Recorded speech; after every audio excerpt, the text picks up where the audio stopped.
23 pa ang expected date. Ay, katukan niya akong anak ngayon sa doktor na maabutan pa kang October. Ngayon siya, ay salamat kung October kay itunong na lang daw niya sa birthday sa iyang papa. Kaya sigurado may manggil na masisarian siya. October 4 na ang sa kanak Ay, pangmata. nangyayari. Kuha naman kaing tubig. Ay.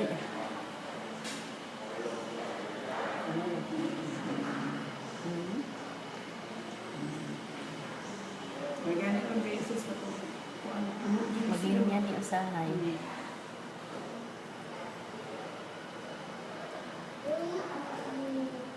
Naghang girls pa rin.